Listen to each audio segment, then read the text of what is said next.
and the New York Times aced this category by receiving a citation for China's uneasy engagement, which looks into China's power and how it's perceived worldwide.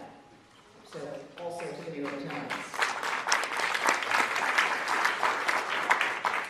The Cornelius Ryan Award is for Best Nonfiction Books, and the winner is The Good Soldiers by David Finkel. The book was published by Farrar, Straus and Giroux. The author is a Washington Post editor and writer. The book is about one U.S. Army battalion's experience of the surge, a strategy credited with turning around the war in Iraq. Here is another winner coming north from our nation's capital, David Finkel.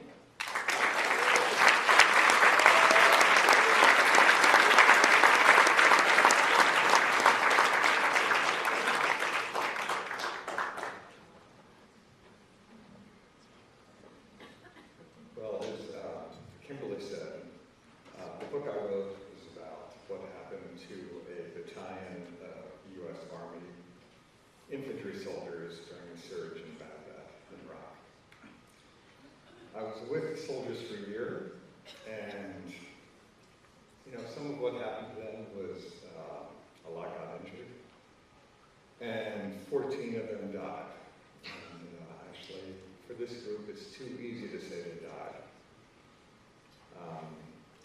Some died right away. Others lived long enough to say things like, "Oh my God," and "I can't see," and "I love my wife, I love my wife, I love my wife."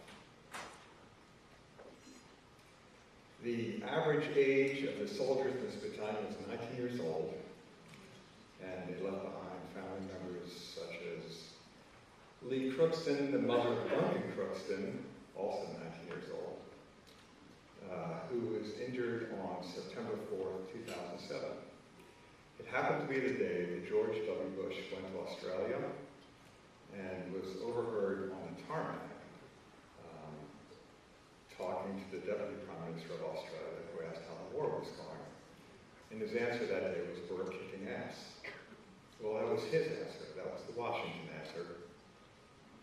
The answer in East Baghdad that day, at least the answer in the battalion I was with, was a roadside bomb that went into a Humvee. 3 soldiers died.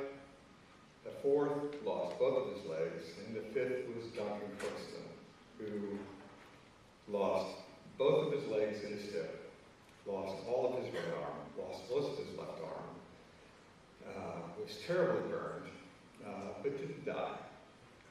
He was airlifted out to Landstuhl, then into San Antonio to Brooke Army Medical Center, and the months went by in the care of his wife Megan and his mother Lee.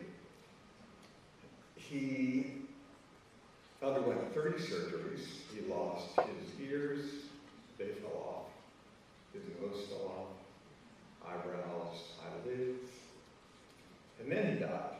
And it was interesting. In the hours just after he died, his mother Lee wrote a letter to people that said in part, "Duncan would have been 20 years old tomorrow. He'll be forever 19 now, forever missed." So that was some of the war chronicled in this book, and I thank you for honoring it. I accept it in honor of all of the innocent Americans, Iraqis, and journalists from the New York Times, from Reuters, a colleague of the Washington Post, and others, who died